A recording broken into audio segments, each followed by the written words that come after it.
mistakes. Little ones, big ones, epic fails. They make us human, and that is a great thing. I've got a confession. I am a recovering perfectionist. I remember sitting in school at my desk, carefully writing my name and date in the upper right-hand corner of my paper. If it wasn't perfect, I might try to fix it with an eraser, but most of the time I crumple up the paper, throw it away, and start over. After driving myself crazy for years, I finally realized my need to be perfect wasn't sustainable or healthy. Sadly, there is an epidemic of anxiety, depression, and disengagement in our kids. In schools, more and more students have a consuming fear of making mistakes and failing. This fear shows up in many ways. Sometimes kids are afraid to begin an assignment. They get stuck in problem-solving mode, or they don't have the courage to speak up and ask for help. Some students don't have the self-confidence to work independently because well-meaning adults have done too much for them and didn't let them stumble or fail. Because of this fear, some students make the dishonest choice to cheat, not because they lack morals, but because they never learned how to trust themselves. Cheating isn't a new problem, but what is new is the increase of mental health issues and more ways and temptations to cheat using technology. For some students who cheat, they're just trying to get a passing grade. For others, they feel the weight of immense pressure and expectations to earn straight A's.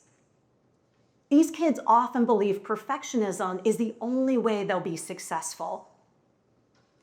As a secondary English teacher, I've taught over 4,000 students in Michigan public schools.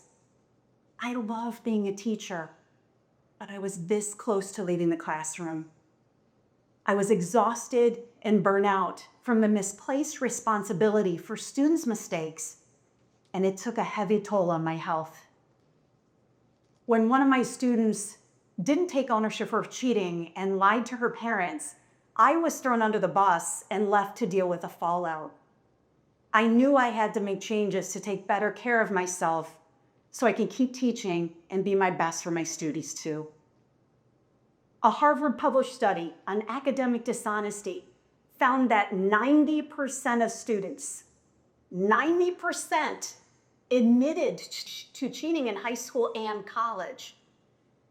They reported that many students who dodge ownership of their mistakes continue their unethical ways into the corporate world, costing our corporations and government billions of dollars each year.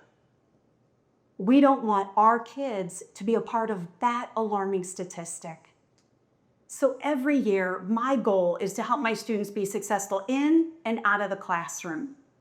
And I began thinking, how can I help lower their anxiety and build their confidence so they don't choose to cheat? The first teaching shift I made to help my students and me was to emphasize the learning process over the end result. I wanted my students to feel freer to make mistakes while learning without penalty. I tell them to compare it to focusing on practice drills instead of fixating on the big championship trophy. This made sense to them.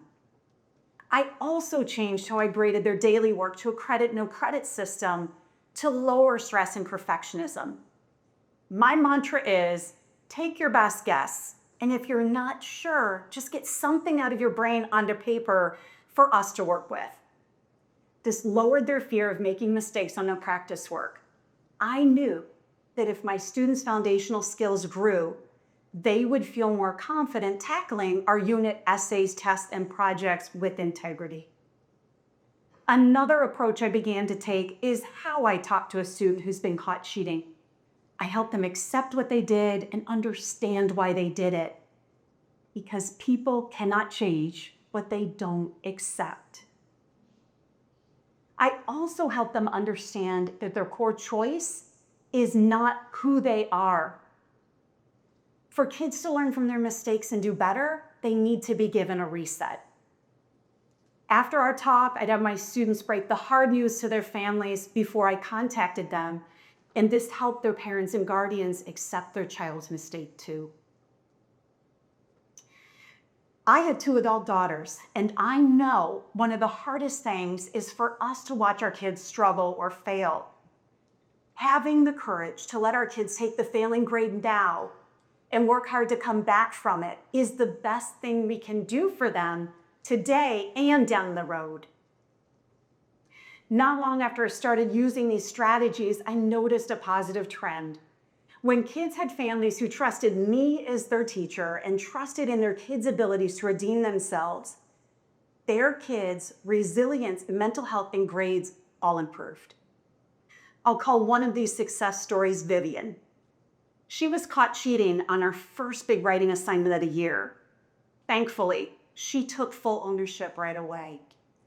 Vivian and her parents actually thanked me for holding her accountable and for believing in her ability to improve. Because we all partnered up, Vivian became confident in her abilities. She worked hard the rest of the semester with integrity, raising that failing grade in September to an above average by January. I had the joy of watching her embrace her comeback with a growth mindset.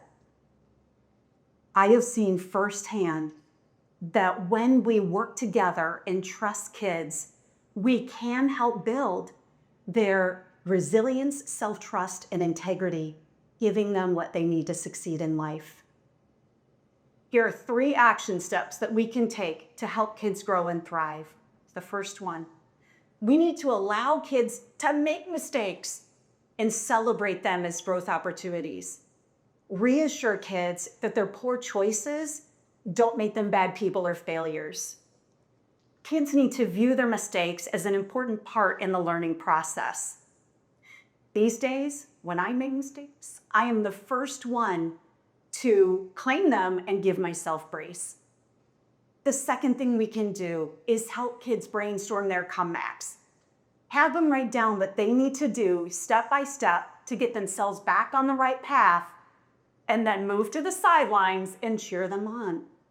They can grow through what they go through, and it builds them up from the inside. And finally, the third step is for schools, parents, and guardians to fully support one another and trust kids.